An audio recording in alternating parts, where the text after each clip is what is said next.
Des t-shirts et des t-shirts ont été exposés le 4 septembre 2024 à Noulassis à Port-Louis dans le cadre de la Journée mondiale de la santé sexuelle. Ces courtes manches avec des slogans ont tous été portés par Nicolas Ritter, depuis le début de son combat avec Peel pour venir en aide et conscientiser la population HIV-Sida.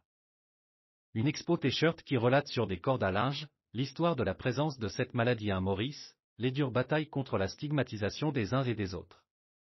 Lors de son discours, Jean-Daniel Wong s'est dit heureux du chemin parcouru, mais tant reste à faire. Malgré ces obstacles, nous avons toujours gardé foi en la ténacité de nos actions et dans le soutien de nos partenaires et avec nos équipes. Nous avons surtout été portés par les encouragements et le soutien du public et de ceux qui comptent sur nous. En effet, chers invités, nous n'oublions jamais que chacune de nos actions et de nos décisions a un visage humain. Chacun de ces visages a un nom, une âme, des besoins, des priorités, des espoirs et des rêves de mieux-être.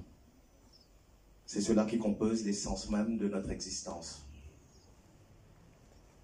Et c'est pour que demain offre les mêmes opportunités à chacun que nous restons engagés.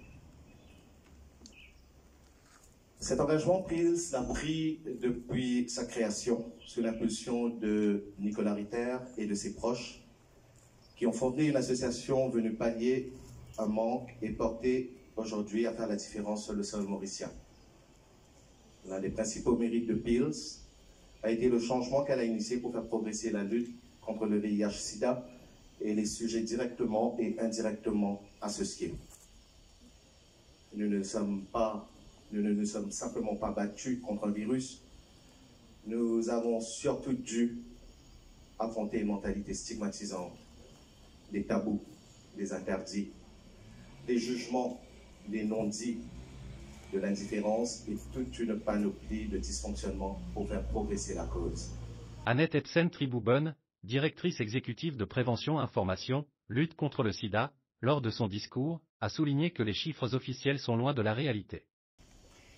Dans ce centre, comme sur le terrain, les services communautaires ont pour objectif de tisser les liens avec les populations les plus vulnérables et à risque à travers un réseau de pairs et pour sensibiliser justement et leur donner accès à la prévention, les ramener vers le soin et les maintenir les soins tout en leur donnant la confiance et la dignité.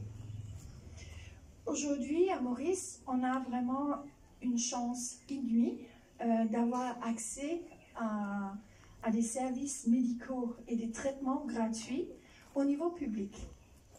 Pourtant, l'accès à l'information, aux moyens de prévention et au traitement demeure confronté à des défis constants.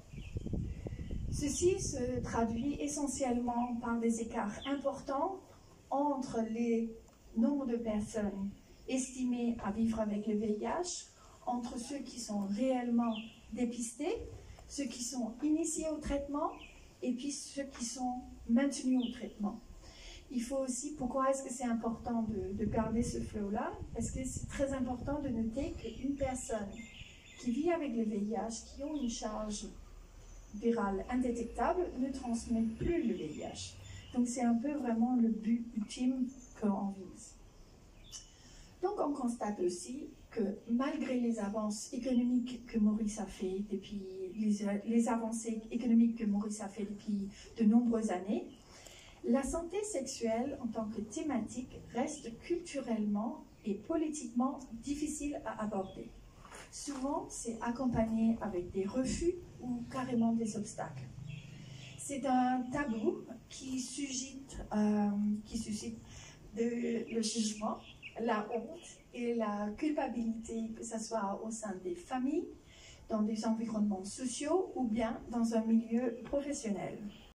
Figure de proue, Nicolas Ritter a mis en avant les perspectives devant Peel tout comme les avancées médicales telles un vaccin. Tous ces t-shirts, ce sont autant de mobilisations depuis ces 25 dernières années. Des mobilisations qui n'auront pas servi à grand-chose si nous continuons à enterrer des gens, des conséquences du sida, parce que oui, on meurt encore du sida à l'île Maurice.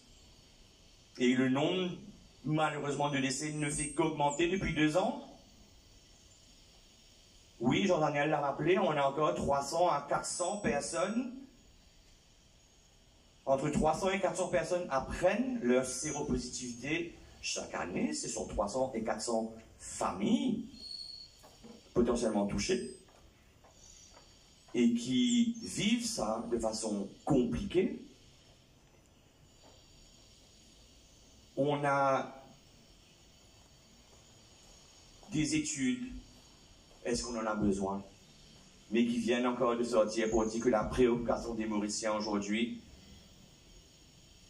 au-delà du pouvoir d'achat, c'est la question de la sécurité, law and order, et des drogues. Les deux étant liés, pour moi, les deux sont en top priorité des Mauriciens. Qu'est-ce qu'on fait? Pas grand-chose. Il y a quelques améliorations sur les programmes de dispensation de méthadone ces derniers temps. Il faut le saluer.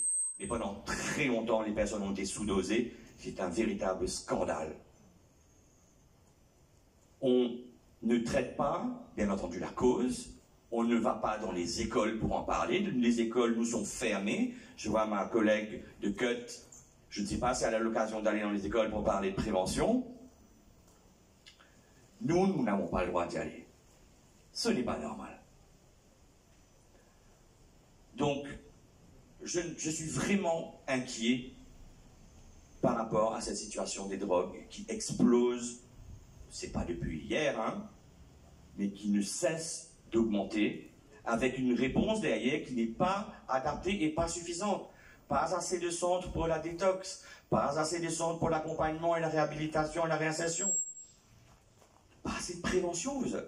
Et surtout des lois qui sont contre-productives et qui nourrissent cette situation complètement délirante qui met à mal nos familles, nos jeunes, notre économie. Vous croyez que les gens vont vouloir investir à l'île Maurice quand ils vont réaliser qu'ils ne peuvent plus sortir dans la rue le soir à cause de l'insécurité liée aux personnes liées à la question des drogues, en fait. Question globale, et ce n'est pas la peine de pointer du doigt les individus. Notre responsabilité, elle est collective, on n'a pas voulu voir. Et ce n'est plus de political will qu'il faut aujourd'hui. On n'a pas besoin de volonté politique, on a besoin d'action politique.